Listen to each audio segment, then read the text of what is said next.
Some of the surprising benefits that therapy can offer people is overall just better health and well-being.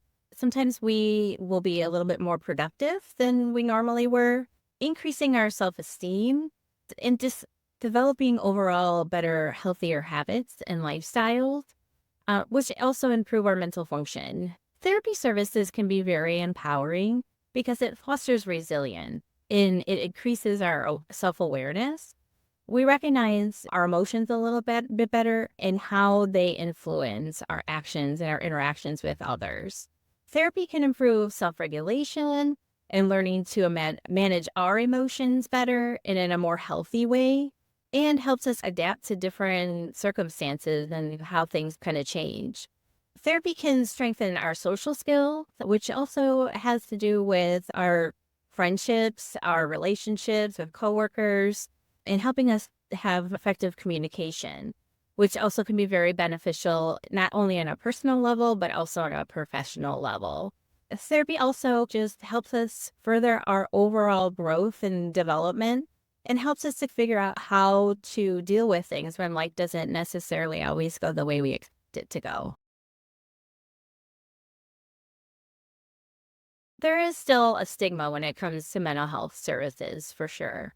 I would say remember that you're not alone. Life can be really hard sometimes, and it's okay to ask for help.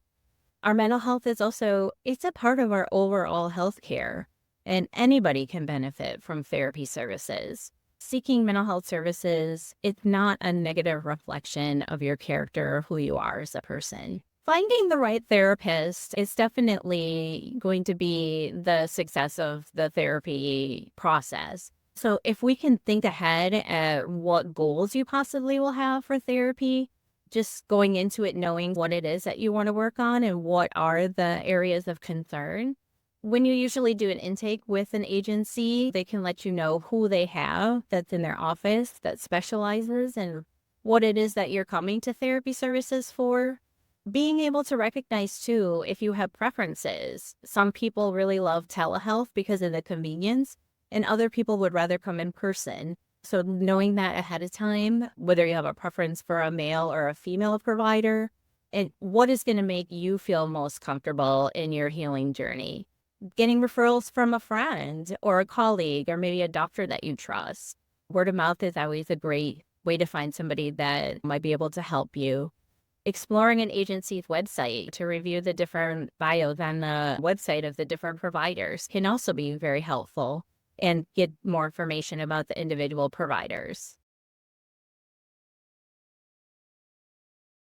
At Elite DNA, your first appointment with the agency is typically with one of our care coordinators. And our care coordinators are there to complete an assessment and kind of figure out what type of services is it that you're coming to seek services for. Is it medication management? Is it psychiatry? After gathering the information, they try to fit you with the provider that would best be able to work with you in addressing your needs.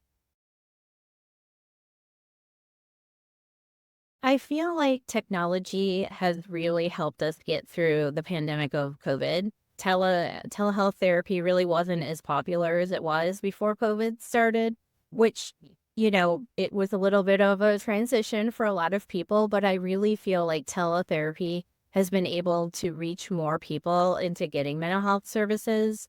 I think there's a lot of great aspects to technology as well because there's a lot of different platforms out there in social media and lots of people that are trying to work towards breaking down the stigma of mental health and just creating that awareness about mental health so people know it's okay to not be okay sometimes.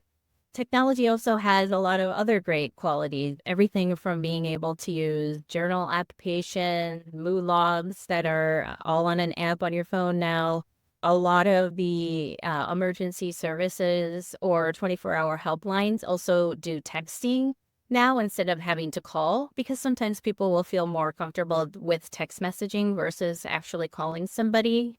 For us as providers, we're able to share resources such as meditation, mindfulness, yoga. Those are just a few things. If people want to be able to implement and do some of that self-care in between appointments, we're able to help provide and give them extra resources to do so.